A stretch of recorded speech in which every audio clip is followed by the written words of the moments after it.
Hello, everyone. Welcome back to day 33 of a year in the Bible with Divine Discoveries. Today we will be reading Exodus 10 through 12. All right, let's begin.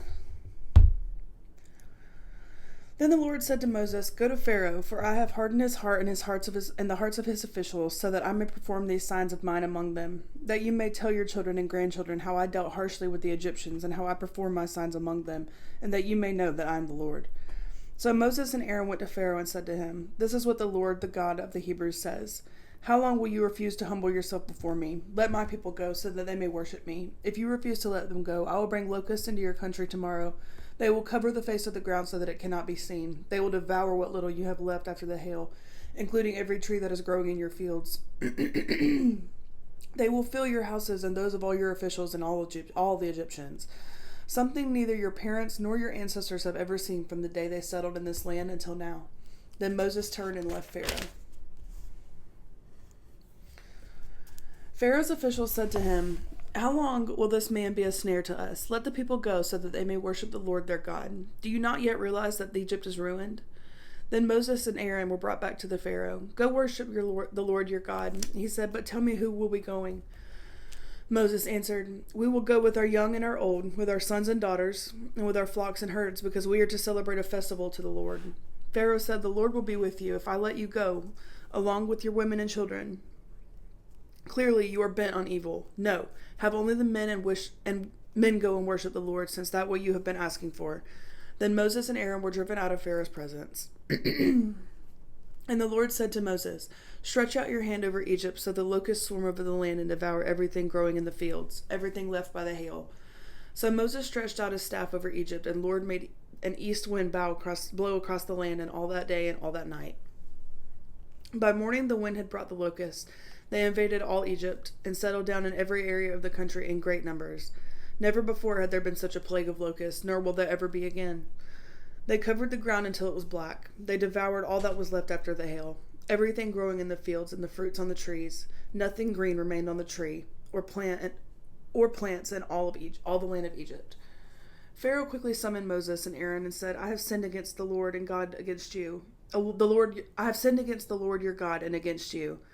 Now forgive my sin once more and pray to the Lord your God to take this deadly plague away from me."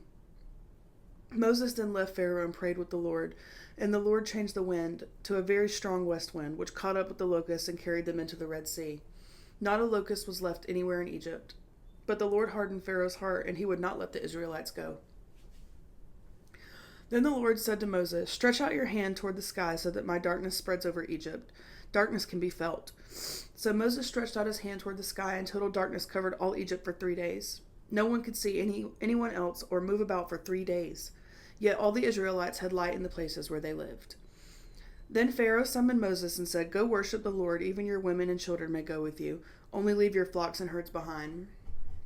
But Moses said, "You must allow us to have our sacrifices and burnt offerings to present to the Lord our God. Our livestock too must go with us. Not a hoof is to be left behind. We have to use some of them in worshiping the Lord our God, and until we get there, we will not know what we are to use to worship. We will not know what we are to use to worship the Lord." But the Lord hardened Pharaoh's heart, and he was not willing to let them go. Pharaoh said to Moses, "Get out of my sight. Make sure you do not appear before me again. The day you see my face, you will surely die." "Just as you say," Moses replies, "I will never appear before you again."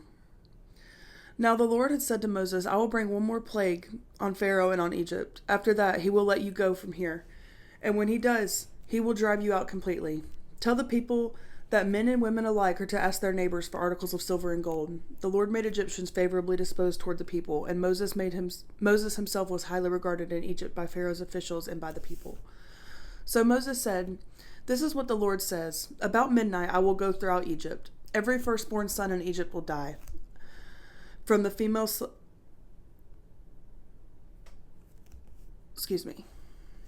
From the firstborn son of Pharaoh who sits on the throne to the firstborn son of the female slave who is at her handmill, and all of the firstborn of the cattle as well. There will be loud wailing throughout Egypt, worse than there has ever been or ever will be again. But among the Israelites, the Lord makes distinction between Egypt and Israel.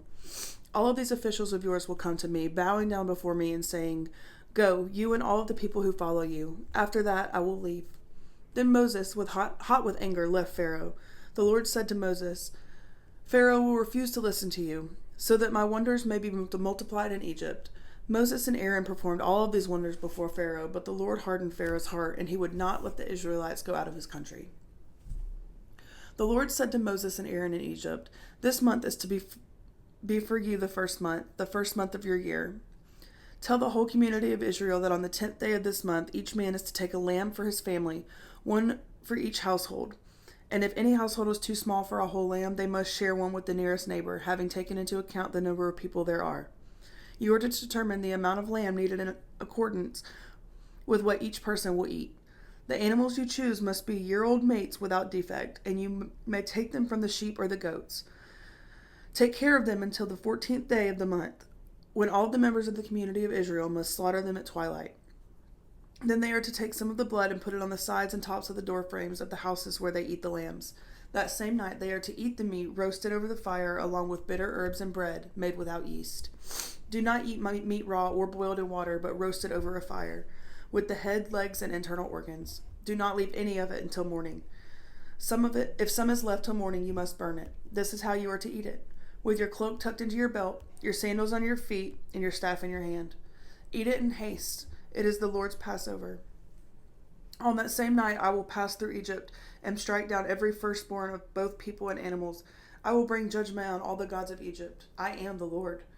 The blood will be a sign for you on the houses where you are, and when I see the blood, I will pass over you. No destructive plague will touch you when I strike Egypt, but this day you are to commemorate.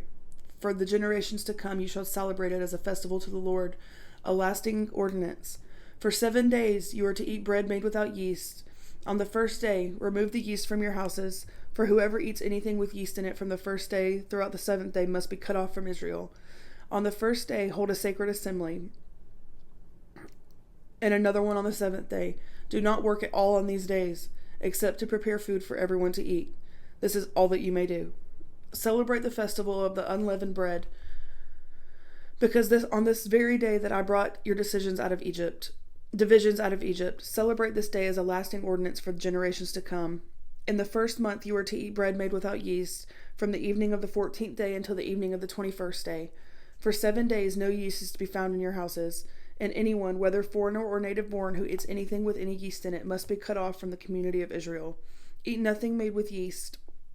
Wherever you live, you must eat unleavened bread. Then Moses summoned all the elders of Israel and said to them, Go at once and select the animals for your families and slaughter the Passover lamb.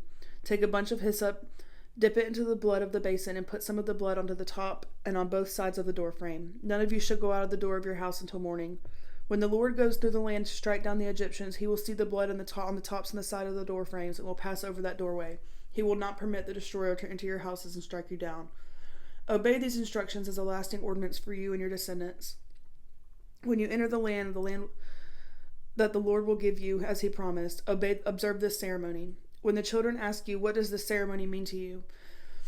Then tell them, It is the Passover sacrifice to the Lord, who passed over the houses of the Israelites in Egypt and spared our homes when he struck down the Egyptians.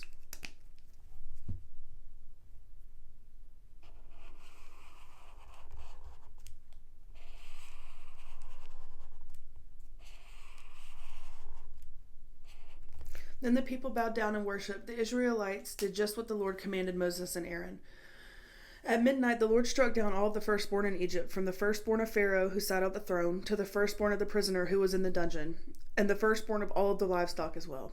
Pharaoh and all of his officials and all of the Egyptians got up during the night, and there was loud wailing in Egypt, for there was not a house without someone dead. During the night, Pharaoh summoned Moses and Aaron and said, Up, leave my people, you and the Israelites. Go, worship the Lord as you have requested. Take your flocks and herds as you have said, and go, and also bless me. The Egyptians urged the people to hurry and leave the country, for otherwise, they said, we will all die.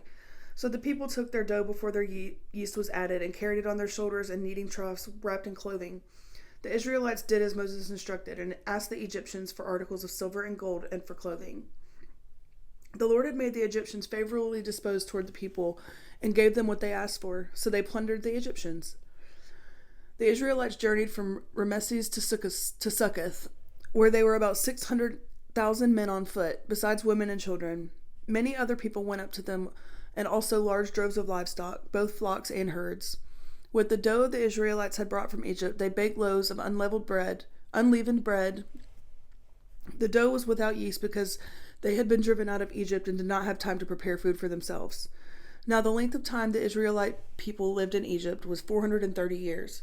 At the end of the 430 years, to the very day, all of the Lord's divisions left Egypt, because the Lord was kept vigil that night to bring them out of Egypt. On this night, all of the Israelites are to keep vigil to honor the Lord for their generations to come.